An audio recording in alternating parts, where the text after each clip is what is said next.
Hello, everybody, and welcome back to the Sanderlanche podcast. I am Data, and with me today is... Dac. Just Dac. Yep, And we that's had... it. Joe has food poisoning or something, and then there is a small sick child that Jaymee is taking care of. So we are only two of us today. And we could do the chapters with just two of us, but I feel like we lose a lot of good discussion if we go down to just two. Yeah, it's not really fair to the other guys if we just... Our rule on this show has always been if one of us misses it, that's okay, but if two of us, no, not really.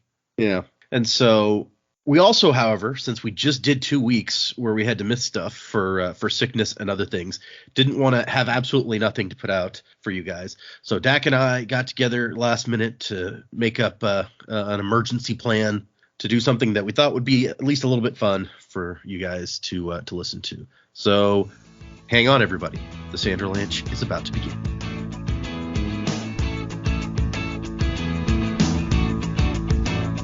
Well, I boot you up and my imagination's running wild. Haven't felt this way since I was building Lego as a child. Got my workbench good to go, my sticks and planks are all stockpiled. And I feel good 'cause I've been mining all day long. So yeah, we're going to do today a little game, and I've kind of stolen some of this idea from the guys over at Following Know It On. They did a quote game that I thought was really cool, and I've been looking for a time that we can do it with our crew. So what Dac and I are going to do today is kind of a dry run for that. There won't be any keeping score. There won't be any competition because I found quotes. Dac's going to try to identify who said them and what book they're from books that we've read. But if I can make it work, then maybe on a future one we'll get somebody in and we'll have a competition between everyone to see who can do the best job at recognizing these sort of things. This is very much a doing it live thing. Yep, this is our quick and dirty. We put this together in the last 20 minutes, and hopefully it'll be fun for everybody. It was, we jumped on the call. All right, what should we do? I don't know, but we should do something, right? Yep. So, I have found quotes. There is everything that we have read on the show is a potential source, but I haven't found from literally everything. So, and there's not more than one quote from each thing that we've read. So that'll make it as we go easier because Dac can start eliminating things that he knows it's not from. I should keep a list. Hang on. You can just grab your books and put them away as they get. No, just have a little list on my computer, just going. All right, so we've done that one. We've done that one. Cross it off. Let's go. Yep. The novels, and they got the short stories, which the names of which some of them are escaping me. And I can't look over at the shelf and see the titles because they're all in Arcanum. Oh, that's true. The short stories are all in the same thing. I hadn't thought of that. To the contents page. So of all the books we've read, Elantris and Shadows of Self are the only ones that don't start with the. Interesting. Who knew? Just weird little things that I notice sometimes. I've actually really gotten under Jaymee's skin a bit with the Little Mermaid of all things, because we watch that about 1 billion times a day because our daughter loves it. Sure. Fair enough. As far as Disney movies, it's one of the really good ones. You could have done worse. Yeah, the boys had a phase where they wanted to watch The Emperor's New Groove over and over again, which not as good as The Little Mermaid. So. Yeah, it's not bad, but not quite top tier. But the thing about Little Mermaid is right at the start, you got all the sisters introducing themselves in the music, and I've just sort of gone, huh. Ariel is the only one whose name doesn't end with an A. Yep. And ever since I said that, Jamie's like, shit, I can't unsee that now. Why is she different? Because she's the main character? Yes, exactly. It's main character syndrome. Yeah, I noticed that. I never noticed it before until the last time that I watched that too. I'm like, all of their names, they all begin with A and end with A. Yeah. And Ariel's begins with A but does not end with A. Doesn't end with it. Also watch the sequels and, oh, man. It's been forever since I've watched the second one, and I don't know that I've ever seen the third one. I wouldn't bother. Fucking watching the third one, and it's animation's not bad for a direct-to-video sequel, but then it came out in 2008, so I guess they were just better at it by then. Yeah. But watching it, I was just like, hang on a minute, who's playing the villain? And I looked it up, and I was like, okay, the second sequel to a movie that came out nearly 30 years beforehand, a direct-to-video sequel, is not where you expect to find Oscar winner Sally Field. Huh. No, okay. Somebody's like, hey, you want to do a Disney movie? She's like, yeah, sure. But it's the bargain bin one. It's like, Man, did she have some plumbing that needed fixing or something? Right? As Sally Field as Marina Del Rey. Okay. It's like there was a bill she needed paid, and so she took a quick and easy gig, I think. Oh gosh, that's it. Okay. Yeah. I'll have to watch that at some point. Does it? I feel like when I was a kid, I used to watch the Little Mermaid TV show, and I was like, does this movie like tie in with the TV show, Oh which my also God, takes yeah. place before? I've watched some of that, and like I don't know if it does or not. Honestly, like I could not tell you most of the things about either really anymore, because I'm just like, this is just, yeah, I'm done. It was originally planned to make Ariel more contemporary during the development of this prequel. However, Jodie Benson fought to have Ariel retain her characteristic rebelliousness. I don't know what contemporary means in that context. Oh God, I don't want to know. Okay. Sorry, that was a whole thing. Did you actually get time to? while I write down the short story titles? Did you actually get to the point of your story? You're like, we've been watching. Oh yes, it was they all ended in A, and now Jaymee can't unsee it. Okay, I just wanted to make sure that I didn't cut you off before you actually got to the point of your story. All good. Okay. Here we go. Oh, apparently, so their mom's name is Queen Athena, that also begins and ends with an A. Yeah. Okay. Huh. Why did she name Ariel? Weird. Reportedly, the Queen Athena will be in the 2023 live action version. Oh, I can't wait for that. Mostly because I just want to see how they try and make the crab look adorable. Because like a close up of a crab, they are fucking ugly. Yeah, well, that's true of a lot of fish, to be honest, or a lot of sea creatures, I should say. But yeah, true. I feel like fish are probably going to be easier, like flounder. But yeah, no, I feel like Sebastian. Ooh, they're gonna have to work hard on that one. I'm very curious to see how it goes. Yeah. I know people are all already upset about casting and stuff, but I'm curious. I'm curious how it's going to go. Okay. I'm going to start off with a couple easy ones for you to get into the groove here. Okay. The first one is what Dac has to say is who said the quote and what book it was. So very, very simple, straightforward. Should be fine. Yeah, it's like would you say the guys you originally called this off asked for what chapter? I'm like, man, I got no fucking hope of that. Yep, they on following Noah Don podcast, they did like who said it, who it was said to, what book and what chapter, and I'm just like, I think they got a point if they got closest to the chapter of everyone guessing, but I'm just right. Nah. So okay, and maybe I will give you some points. We'll do like a point for the quote or for who says it, a point for what book, so you can sure. And feel like you have won. If I can recall the context, I will mention it as well. But yeah. Okay, first one, very easy. Everyone shut up and listen, or I will barf on the table to get your attention. Oh, that was Steris in the Lost Metal. We just read that one like a couple weeks ago. Yep, I was wondering if I should do the Lost Metal, but then I was like, oh, that's such a fun quote. You got to do that. Yeah, like great moment from Steris there, really. It's not only a great moment of Steris standing up for herself, but it's a great callback to the previous book. It's doing all sorts of work. That quote.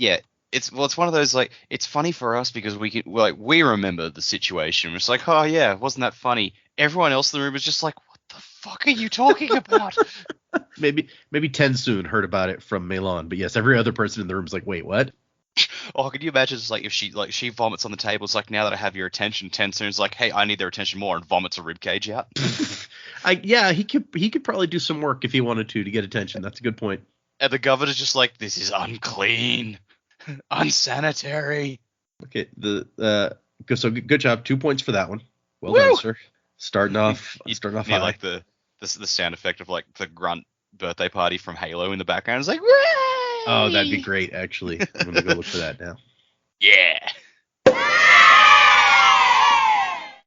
Okay, this next one is going to be, I don't know. We'll see. Hard or difficult, it all depends. The quote is sigh. Sigh. Oh, you know what? I feel like the only time that actually came up written like that as a quote, that's got to be footnotes in Alamancer Jack from Hand to Him. There you go. Perfect. Yes! Nailed it. You're on a roll. 2 more points. It is so unique, but at the same time, it's one word. So I was like, I don't know if I'll remember it. Well, it's like I feel like a lot of characters have sighed in this, especially Breeze. Yep. At points. probably Wax has as well while dealing with Wayne. I'm sure everyone has sighed while dealing with Wayne Everyone's at probably some point. Yeah, okay. But, all right. Cool. All right, hand to him. Kiff, let's go. Yep. Okay. Let's move into. Okay. The quote is, "There were books involved." Books involved. Oh. Okay. All right. That makes me think it's related to Elland. Whether or not he's the one who said it, I don't know. And I've got no fucking idea what book that came from. I feel like not the Final Empire. All right. You know what? Fuck it. Let's stab in the dark. Let's go. Ellen's making some excuse to Vin from Well of Ascension. It is Elland, and it is from Well of Ascension. Oh, so well done. Yes. That. If you were any better, you'd be me. The scene is Elland walks into the room and says, "I'm sorry, I'm late. I kind of lost track of time." And Breeze says, "For 2 hours?" And Elland says, "There were books involved." Okay, right. So nicely done, sir. You're 6 for 6 so far. Awesome. Oh man, I had nothing for that one. That was a total take and a punt. Okay. Let's see. Here we go. Why did they call it research if I've only done it this one time? Research if I only done this one time. That sounds like a Wayne thing to say. I can see how you would think that, yeah. That's kind of Wayne-y. Yeah. Okay. They call it research. So read it off again. Why do they call it research if I've only done it this one time? Okay, there's no like Cockney slang in that, so it could be Wayne, it could be someone else.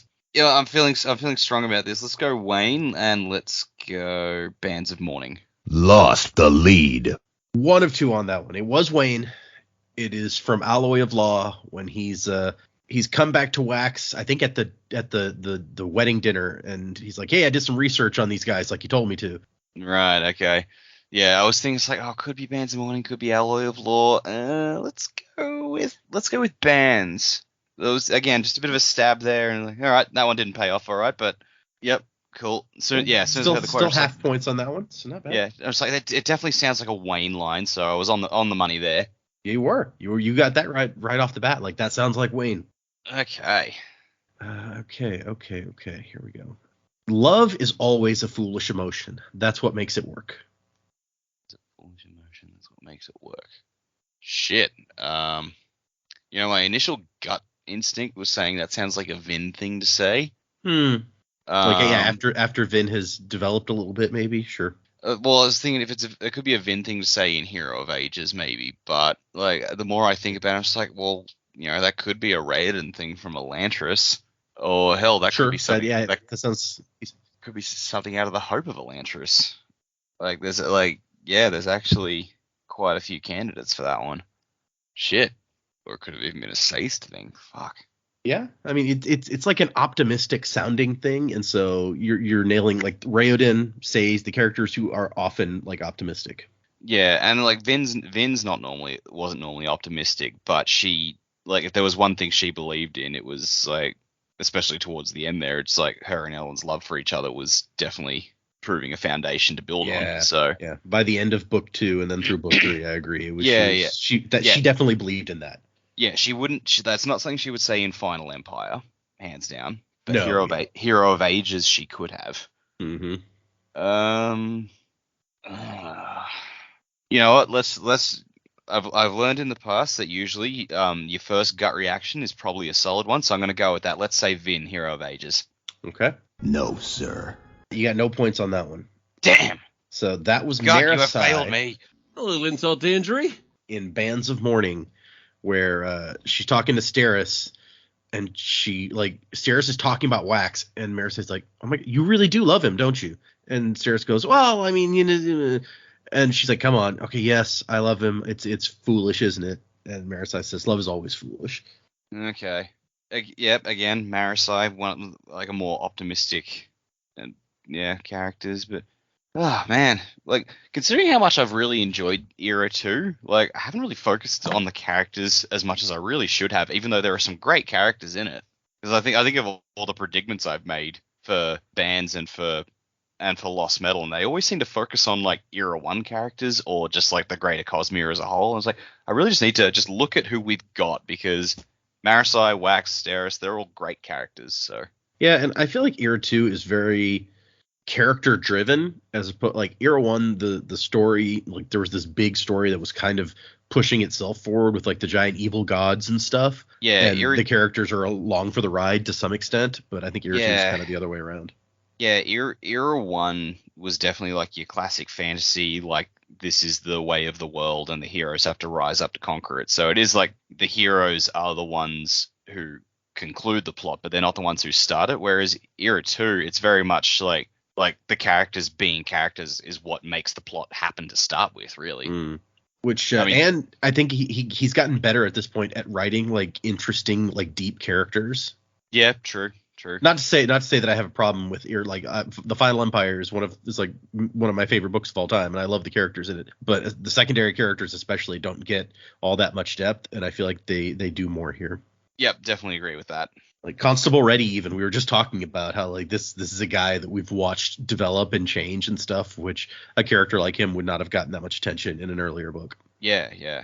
Because I'm just thinking back and thinking like I can't remember his name. What was the dude who he was on guard he was guarding the palace in the Final Empire, and then he just showed up periodically throughout the trilogy, and then Marsh killed him at the end of Hero of Ages. Right. Yeah, that's Gordell. Started with a G. Gordell, yeah. I knew it started with a G. But characters like that, I'm just like, he had a pretty decent part to play there, like in one of those background roles, and like you really just, you learn nothing about him. Yeah. And the only things you learn about him is because he says it, not because you see it. Right. And and Constable General Aradel from the Era 2 books is like his descendant, we found out. So that's right. Yeah. He does live on a little bit. Yeah. And yeah, just thinking back, it's like as much as we love Ham didn't really get a lot of development at the end. Like the conclusion of his arc was to give a definitive answer on something, which was a fine gag, but that was really the sum of his character. Yeah. And even when we found out he had a family, we didn't see very much about it. I think there's I don't think we ever met them. No, I don't know that we did. There's one bit in, I don't remember if it was Well of Ascension or Hero of Ages, where in the annotations, Brandon is like, I kind of forgot that Ham had a family for most of this book. Yeah.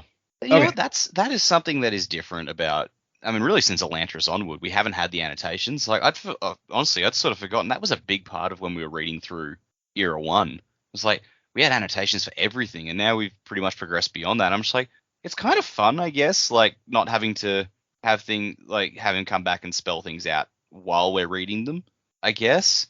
But at the same time, I do sort of miss, like, there was that insight he provided that was pretty interesting. Yeah, I think there will be one more book. I think Warbreaker has some annotations that I'll get into. But so at some point after that is when he was just like, I don't have time to do annotations, like detailed annotations, and also write new books. Yeah, which is fair.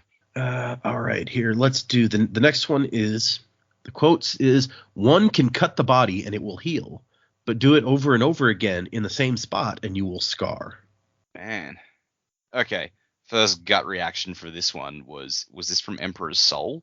But but my gut let me down last time. And damn you, gut. Well, I guess if it was, who would be the person saying it? Maybe you can nail it down or get away from it that way. Yeah, maybe. I'm just trying to think of the characters. And honestly, aside from Shy, most of their names are escaping me at this point. But I'm also just like, because the reason I think I went to Emperor's Soul was because, like, talking of stamps and over stamping. But I was like, now the more I think about it, it's like, that doesn't sound right. Okay. No, let's go with, is this an Inquisitor thing? Like spiking, cutting the soul? God. Oh, no, I've got nothing for this. Sorry, read it off me again. Okay, it is, one can cut the body and it will heal, but do it over and over again in the same spot and you will scar. Is this Shadows of Self talking about Wax because he's lost Lessie again? Are we repeating characters through this, or? It's possible. I say that because I don't actually remember if I did or not. Okay. Yeah, look, I've got nothing better. Let's go Shadows of Self and let's say Marasai again. Oh, they're gonna be so mad. Okay, you should have gone with your gut. It was Emperor's Soul. Fuck! And it was Gautona. Gautona, that was his name. Yeah, as she's testing stamps on him, and he's like, I mean, they're not sticking, but, you know, is it gonna mark me or do something to me when you're testing these over and over? Oh, piss. Should have gone with the gut. Oh, well. Oh, that was a good one.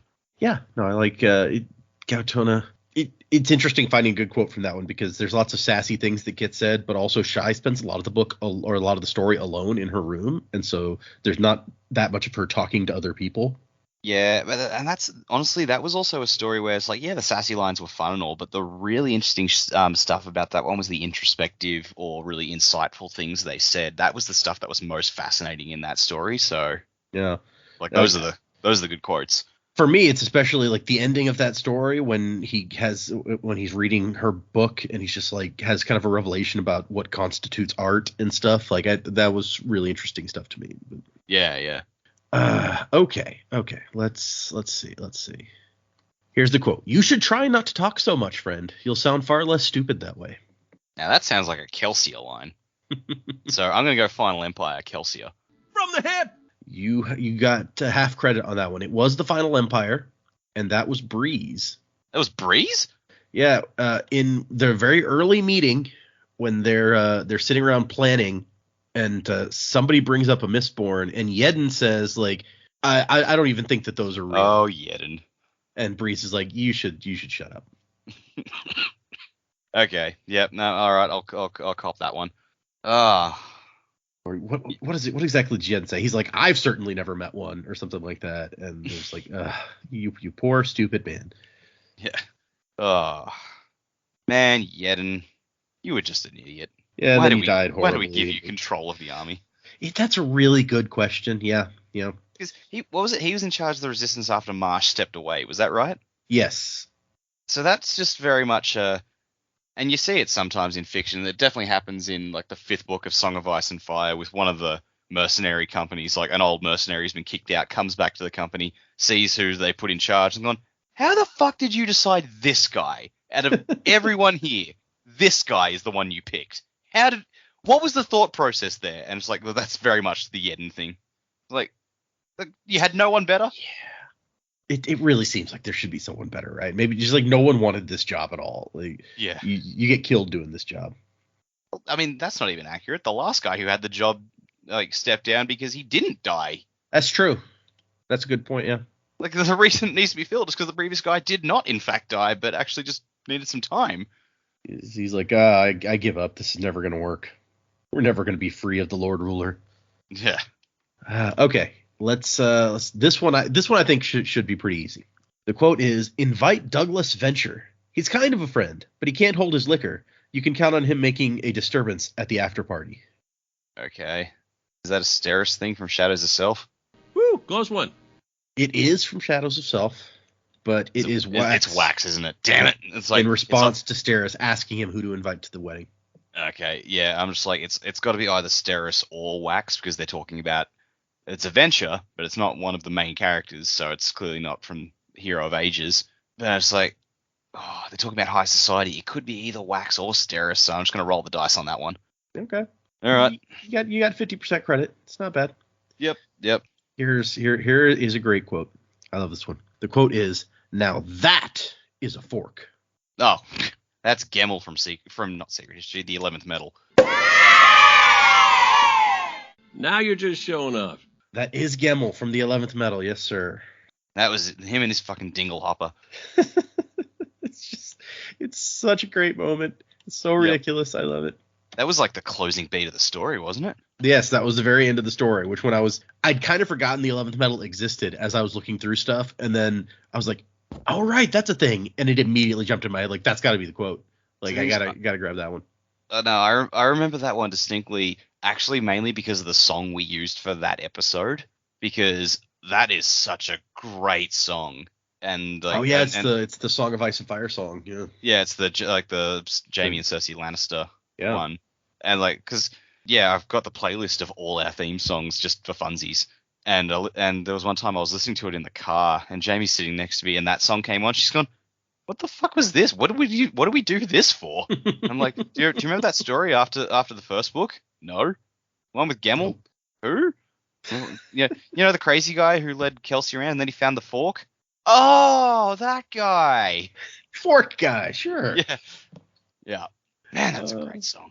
I'd say that's probably the second best song we have used. What's the best one then? Through Life and Loss. That is, yeah, But okay. For Alloy of Law, that song, as the young people say, is a banger. Do the young people still say that? I don't know. Probably. Yeah, no, I'm old now. What are you gonna do? Yeah. There was one point last year when we were in rehearsals for School of Rock, and like we're all of us just sitting around, kids and adults alike, just like chatting. And then I can't remember what it was I was asking about, but there was some slang term from like, and I've looked at like two of the kids, like like 11 and 12, and just gone, hey, do young people still say whatever it was? Instantly, one of them said yes, and the other one said no. I'm like, well, this does not help. That has been the exact experience I've had with the older children are 11 and 12 now, I believe. And I'll say something, and one of them's just like, "Oh, nobody says that anymore, Dad." And the other one's like, "Yeah, people say that all the time." Yep. It's like, oh, not even young people know what young people say anymore. Yeah, they're all nuts. What are you gonna do? What is my favorite? My Revolution is probably up there. The very first one we used. Yeah. Upside Down has always been one of my favorites, which is funny because like that's the Stranger Things song that he did, and I don't even like Stranger Things particularly, but I like that song. Fair enough. I mean, Redemption Blues is always great. Take It Back is good. Take It Back, yes, that's another one that's at the top of my. Oh, I've got a playlist for the songs that we've used, and I need to add Redemption Blues. I haven't done that. Okay. Do that later. Okay. Yeah. Okay. And yeah. I know they were just one shots, but Nord Mead and Back to the Start are both excellent as well. Oh, I haven't put Back to the Start on here either. I need to do. Okay, yeah, I'm gonna have to go through the list now and make sure that I have them all. I was actually just looking at my list like this morning. And I'm just like, Back to the Start. When did we use that one? Oh, yeah, it took me a minute.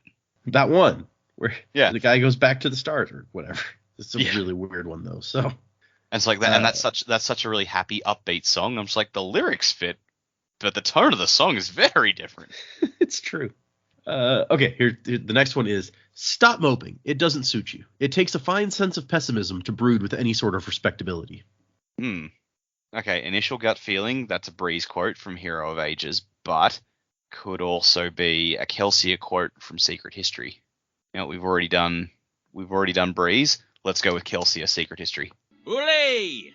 Okay, I'm gonna give you that is wrong. I'm gonna give you a second chance though, because I cheated you on this one a little bit. I pulled out one word that I thought made it too easy, and so I'm gonna put the word back in the quote and see. So what it actually says is, "Stop moping, Sule. It doesn't suit you. It takes a fine sense of pessimism to brood with any sort of respectability." Oh well, that is Galadon from Elantris then. I'd rather be lucky than good. That is exactly who it is. Yeah, you can see why I was like that. That word kind of gives it. Instantly, that just like, yeah. Okay, I'm gonna give you points for that because you know when you read the actual quote, you got it. Galadon, why didn't Kelsier recruit you? Right? Yeah, I want to see him hanging around. Yeah, I mean it's entirely possible that he has. That's true. We don't know yet. We could meet some other dudes by the end of the book. Although we've already met two people from the planet where Elantris takes place in Kelsier's crew. I feel like having more of those would be weird. Yeah, but I guess we sort of hang out for that because aside from Six of the Dusk, like there is no other planet we've seen. We've seen Cell and we've seen Scadrial. That's it. Yeah, that's true. So I guess we're more attuned to if Kelsier brings in Elantrians, or people from Cell because we've seen that place before. Whereas, he brings in someone from what was it called? Threnody, I think was. Threnody is a planet, yeah. I remember that one because the people Kelsier bumped into in Secret History, the Elantrian people, were bitching about Threnody in that. Yep. And I know we've brought up Roshar a couple of times. That's Stormlight? That is Stormlight, yep. Are we allowed to know what planet Warbreaker's on? Which is what it's called. The planet the Warbreaker's on, the name of the planet isn't actually in the book, so I was going to have to tell you guys anyway. Oh, okay. But it is called Nalthis. That sounds familiar. Have we come across that before?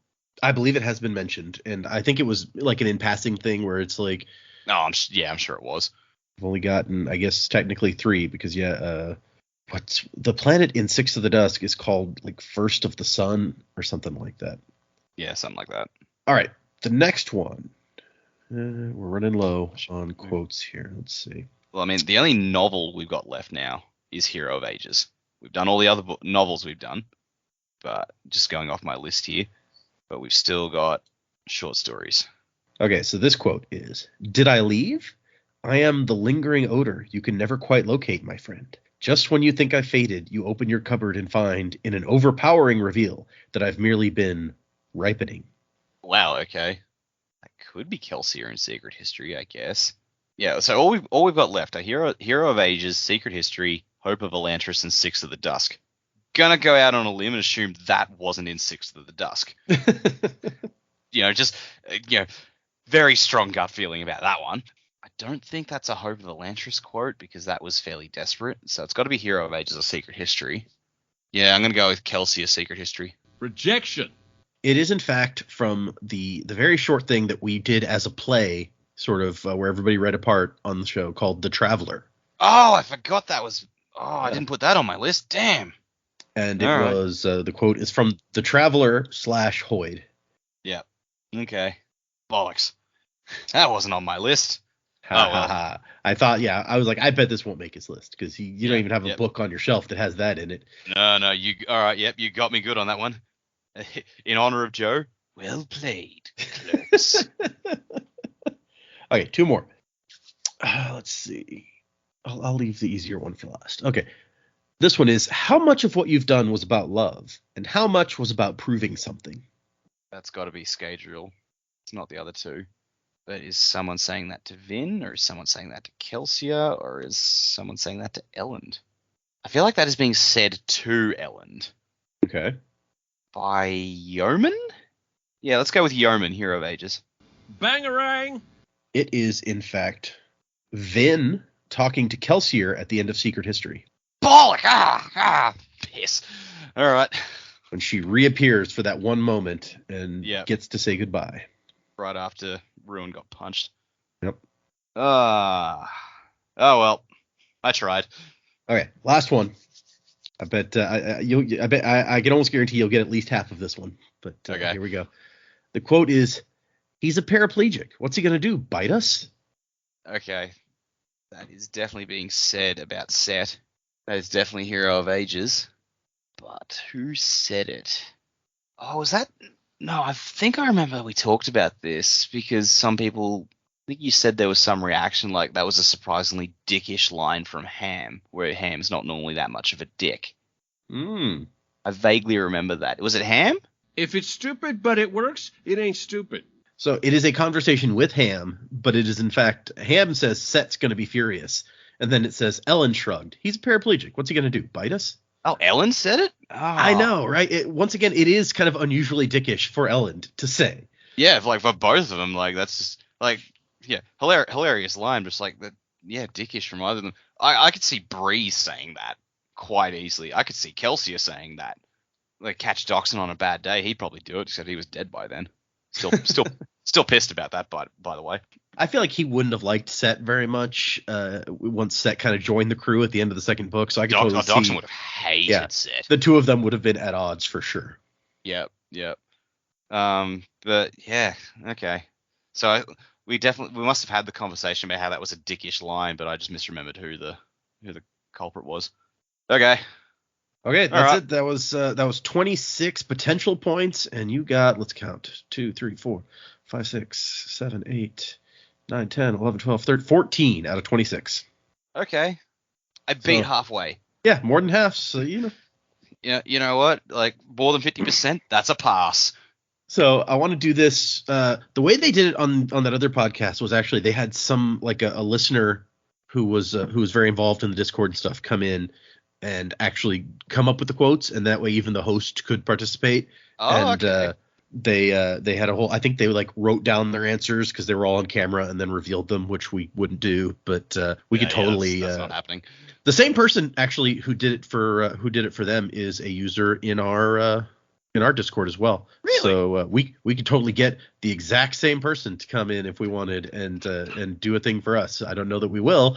But because that really feels like copying another show hard, which I feel 100% bad about. Is just copying. It's yeah. I mean, and to be fair, the only reason we're doing this at the moment now is because we wanted to get something out to you listeners so that you wouldn't have to go another week without getting something. But something fun. I've been working on taking some of these ideas that I've seen on other shows and putting our own spin on them, and so that's one of the reasons that we hadn't looked at doing this at a previous time is because I haven't come up with a good Sanderlanche spin to put on it yet. And so we may come back to it when everybody can be involved and when I come up with a good twist, a good little something to put with it. But you actually no, the Sanderlanche twist you put on this, it's like you're just reading them out, and we have to sort of guess them. But like as the episode goes on, you read them out quicker and quicker and quicker, so we got less time to figure it out before you read the next one. That would be okay. Yeah, that would be very Sanderlanche-y. You're not wrong. Specifically, a Sanderlanche twist to put on it. But yes, so I hope everyone enjoyed that. We didn't want to have another week where we did absolutely nothing for you guys. So, but yeah, the illness has just been chaotic lately. Yeah, apparently. Like I was sick for like almost 2 weeks last month, where it was bad, and then now we got 2 people popping up sick on the same day. It's just crazy. Yeah, so we'll figure it out. Maybe we need to like have some of these backup episodes prepped or something, right? Just so we've got something in the bank in case this happens. Yeah, and I'm gonna be gone for one of our record times next month, but we're planning on trying to have something in the bank for that. Yeah, one ahead of time, so that I'm taking a trip to France for a week, and so it turns out that trying to work out a time between 3 different continents was not going to be easy to do. Yeah. No. So yeah, fun times. That's just let's just not even. Yeah. But thanks everyone. I hope you enjoyed it. If you have ideas for crazy fun game type things that you'd like to see us do, feel free to email those to us that we can use on off days or something weird happens. The address is thesanderlanche@gmail.com. That is with a the, no space, e at the end of Sanderlanche @gmail.com. You can find us on Twitter and Facebook and Instagram. Patreon, I've just today edited several more episodes to go up on the Patreon. I put up that the video of me unboxing the first of the Year of Sanderson boxes this last week. So you can, if you're a patron and you haven't seen that, you can go check that out and see what I did, what I got out of the Hoyd box. And I'm hoping that my Tress box will show up. We were just talking about earlier that somebody we know got their physical copy, and I'm jealous. I want my physical copy. Someone in Australia, let's clarify. These aren't people in America where it's easier to ship because that's where they're shipping from. No, this is a mate of ours in Sydney. Yeah, so I am jealous. I want my book. And so when that next box comes in, I will do another video that I can put up on the Patreon and show that. So check that out if you're interested. Next time we will hopefully actually be getting into the chapters. We read chapters 50 to 57, I believe. 50 to 57, where I think the identity of Moonlight, just as a teaser, finally I think we can be certain on who it is here. Yeah, didn't want to bring it up in this episode, but fairly certain now if we weren't already. So just a little tease for you guys for the kind of stuff we'll be talking about on the next episode. So come back next week where we will hopefully get into those next chapters and keep moving towards the end of The Lost Metal, after which we will be dipping into White Sand, the comic book. So if you guys haven't read that, you can get the digital comic online, or you can, if you want, sign up for Brandon's newsletter and get the prose version for free. And the story is pretty much exactly the same. So you'll be able to follow along with what we're talking about fairly well if you read the prose version. I was actually just, when I was flipping through Arcanum Unbounded to the contents, so I could write down the short stories that we read there, I noticed White Sand appears to be in there. Yes, there is a preview of White Sand, the comic, in Arcanum Unbounded. There's also an essay about the system. It's the Taldane system. But if you actually flip to that, you can see like the first several pages of the comic, which... oh, interesting. I don't know what it looks like in your version. In my digital version, like it's kind of pasted in there a little unusually, honestly, but I don't know what it looks like in published. And obviously, yes, you don't want to start reading that yet. Yeah, I'm not going to look at it now. But yeah, so there is a little excerpt in there. So if anyone has Arcanum Unbounded and hasn't checked that out, you can see kind of what the comic is like. But actually, and this is what's in here is actually the first pages of the original comic, whereas in the omnibus version that we're going to be reading, they've actually added kind of a prologue to this. So anyway. Oh, you know what? I'm actually looking at like the comic book now, and it does have page numbers. I thought it didn't. That's going to make it much easier to deal with. Oh, yeah. Although I think we're probably going to read by chapters, so it still shouldn't be a big problem because it'll have the chapters pretty clearly demarcated. Yeah, well, it's got a contents page, so that'll be quite easy. Contents table, contents page definitely helps. So yeah, those for next time. Music by Miracle of Sound, whatever song. I think Dac and I came up with a good idea of a fun song to do on this one, but we'll see what happens with that. And thanks everyone. Like I said, hope you enjoyed it. Sorry that we couldn't get everyone together for a normal episode this week, but hopefully you enjoyed what we've put together for you. And wasing to the time of next. Colo? Game over.